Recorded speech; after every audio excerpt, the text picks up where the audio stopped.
Okay, everybody, welcome back. I want to talk about this big ass boat that's stuck in the Suez Canal. I know it's been all over the news since Tuesday, um, and here we go with another, not a rant, but this is just the way my brain works, okay? That canal's been there for over 150 years. Uh, and now, all of a sudden, you got one of the largest container ships on the planet that just happens to get stuck in the only spot in the entire Suez Canal that's a one-lane road, basically. Everywhere else north of there, you got two-lane traffic. So if it would have got stuck up there, traffic would still flow. Yeah, be it slower, but it would still flow. But this big-ass boat gets stuck in the one area that can shut the entire shipping lanes down and throw the entire world economy into chaos like it's not already screwed up enough. Could this be an accident? Pilot error, strong winds. Apparently, the wind has never blown in Egypt until Tuesday. Apparently, this ship went above and beyond with the load, and it just, apparently it was the ship captain's first day on the job, basically, and they gave him the biggest boat in the worst windstorm ever, when there's no other ships in the canal that are, bouncing off the walls. Yeah, I've looked at several news feeds on it, and basically you got this big ass, 400-meter long ship. It's taller than the Empire State Building, and it's grounded on both sides. One end's in Europe or Asia, and the other end's in Africa, or Egypt, which is Africa. And the middle of the ship is floating, basically, but these two ends are grounded. So you've got this boat with all this weight on top. The tide comes in, the tide goes out. You're getting massive stress in the middle of this ship. I guarantee you there's damage to the welds. It's just going to happen. So now they're trying to figure out how to get it out of there. That's all well and good. I hope they do get it out of there and get shipping back done. But I'm looking at short term and long term. I watched a video the Ice Age farmer put up yesterday or the day before about this thing, and it showed satellite tracking of this ship at the mouth of the canal with probably 40 or 50 other ships on the screen that were waiting their turn to go through the canal.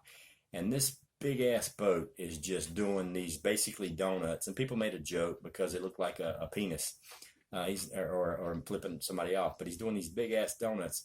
And all the rest of the ships are just, some of them are moving in straight lines, some of them are turning and making big, huge, massive circles, doing their thing. But this ship in question, the one that's stuck right now, was basically doing high-speed left and right turns at the entrance to this canal. Why? Why are you practicing your high-speed left and right turns? And then shortly into the mouth of the canal, when where it got stuck, it looks like he basically took a hard right turn and ran it aground. And come on, if the wind hit it, this thing, it's a big ass, it looks like this from the side. So if the wind hits it, it's going to shut it. So it should have went broadside into the thing, not nose first and then this way. You feel me? So it doesn't make any sense that if the wind blows it and it's going this way, then whoever's steering the boat is going to counter steer, which means he's going to try to get the nose this way. So the ass end of that boat, because the rudder's back here, the ass end of that boat should have hit first. Maybe it did. And then it bounced around and went this way. But it doesn't make any logical sense, because this is a 1 in a million thing that happens, or it should happen on a regular basis. Bottom line, it should happen quite regular, because I've been to the Middle East. The wind does blow. There are sandstorms. It's pretty rough, but he's not the only boat. There's 50 boats a day that go through this thing. So what do I think? I think it was done on purpose. I think it was set up to do on purpose, and I don't think it's over yet. Now, granted, hopefully they get this thing unstuck and get it back in the shipping lane where it goes. But common sense, it's going to have to go to the quickest. It needs to go to port as quick as possible. It needs to turn around and come back out the shortest way and find a port somewhere and be inspected, because I guarantee you there's going to be some serious structural damage on this ship. just from the forces of the weight sitting there in this. I mean, because basically it's a big U. He's grounded here and here, so all that weight is just pushing down the middle, and that can't be good for the boat. It ain't made for that. So one scenario is they get this thing loose and they let it chug on about its business headed north, and all of a sudden the hull ruptures, the thing goes down right in the middle of the canal. Now you're talking a serious mess. You're talking years to get that thing cleaned up. But in my personal opinion, worst case scenario, I think that there's going to be a major issue with it over the next day or two, maybe less. I think that the hull's going to rupture where it's sitting because they're going to try to offload some of the weight probably, and it's going to shit. I think there's going to be.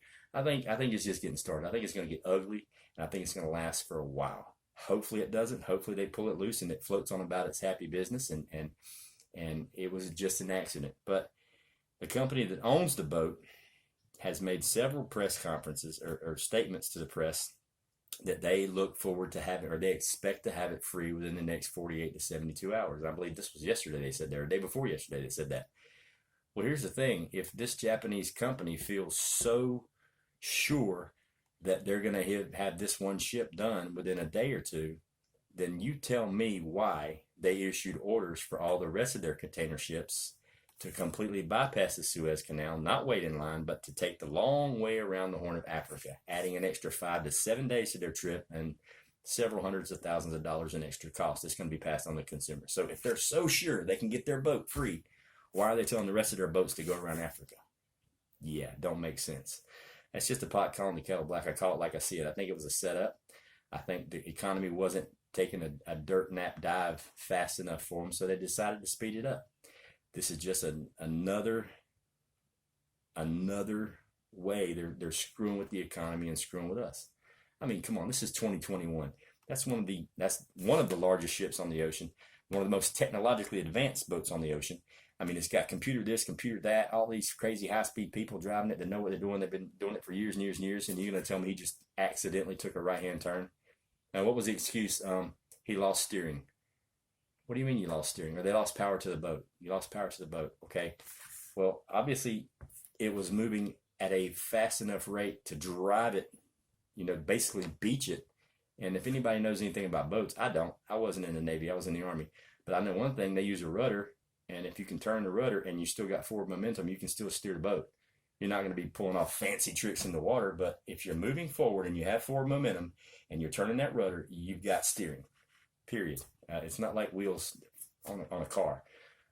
So yeah, I'm not buying it. I think it's bullshit. I think it's been around for 150 years now. All of a sudden we get a boat stranded. Now granted, I did watch a video today and somebody said 18 months ago a smaller container ship did something similar to this, but it wasn't in the 1-lane road part of it. It was in a 2-lane road, and that they managed to tug it loose and move it on out of there. But yeah, I mean, now you've got the U.S. Navy basically cut off from the Mediterranean Sea and the Arabian Gulf, which is an issue because the U.S. Navy uses the Suez Canal, as a shortcut to get from the Med, to the Arabian Sea. So there's a lot of issues there. I mean, if something was to kick off now and our forces or other people's forces are in the wrong place at the wrong time, it would be stupid. So I think there's more to this. I think it's going to draw several countries into this. I think there's going to be fingers being pointed. Nobody's going to want to take the blame, and it's going to get ugly. It's going to get even uglier if they don't get that boat off that dirt and get it where it needs to go. And I have a strange feeling. I mean, come on. In the last year, everything that can go wrong has gone wrong. Murphy's been kicking our ass, and I don't think he's letting up. So, I mean, if they get the boat off and it's no issues, great. But it still set the world economy back a month. And think about all that perishable stuff that's sitting in those containers that's going to go to waste. I mean, this is something that's going to have repercussions that go on for months, if not longer. That's just something I want to get off my chest because I think it's bullshit, my honest opinion. But that's just me. You guys have a good day.